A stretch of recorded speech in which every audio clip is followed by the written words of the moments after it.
এখন হাদি ভাইয়ের অবস্থা হয়েছে যে পরবর্তীতে অন্য কারো যে হবে না, এটার তো কোনো ইয়ে নাই, সিউরিটি নেই। তো হাদি ভাইয়ের জন্য এখন দোয়া ছাড়া বা ইয়ে ছাড়া আমাদের আর কিছু করার নাই।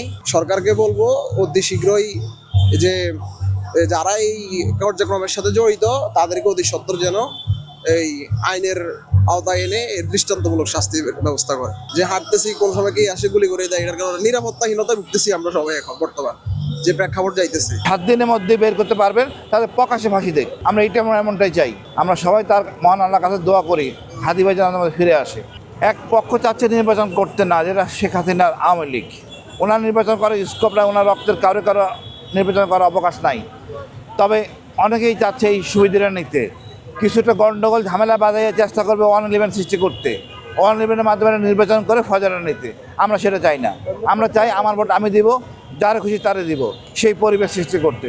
যতক্ষণ পর্যন্ত স্বরাষ্ট্র মন্ত্রণালয় পরিবেশ সৃষ্টি করতে পারবেন না, প্লিজ প্রয়োজনীয় ব্যবস্থা গ্রহণ করেন এবং অপরাধীকে অতি দ্রুত গ্রেপ্তার করুন, তারপরে প্রয়োজনীয় ব্যবস্থা হোক। শরীফ ওসমান হাদি যখন জনপ্রিয় হয়ে উঠছে, কোনো একটা দল বা কোনো একটা মতের বাহিরে গিয়ে একক ব্যক্তি হাদি লাল জুলাইয়ের সেনা হিসাবে প্রতিষ্ঠিত হচ্ছে, তখন অনেকের গাত্র দেওয়া হয়েছে।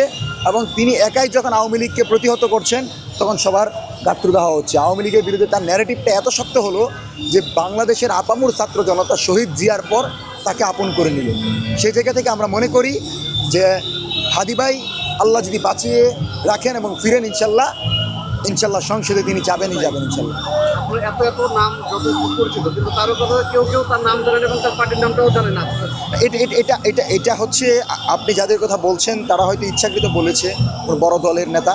কিন্তু ইনকিলাব মঞ্চ ভারতীয় আধিপত্যমুক্ত আগ্রাসনের বিরুদ্ধে, দিল্লির বিরুদ্ধে, আধিপত্যবাদের বিরুদ্ধে ইনসাফের লড়াই জুলাই পরবর্তী বাংলাদেশে আছে, কাজ করছে এবং আগামীতেও কাজ করবে, এবং এটা সবার পরিচিত একটি সংগঠন।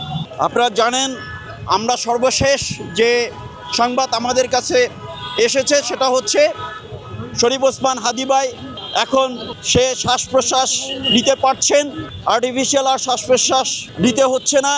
এই সংবাদটি যদি সঠিক থাকে তাহলে আমরা আশাবাদী ইনশাআল্লাহ শরীফ ওসমান হাদি ভাই আমাদের মাঝে ফিরে আসবে।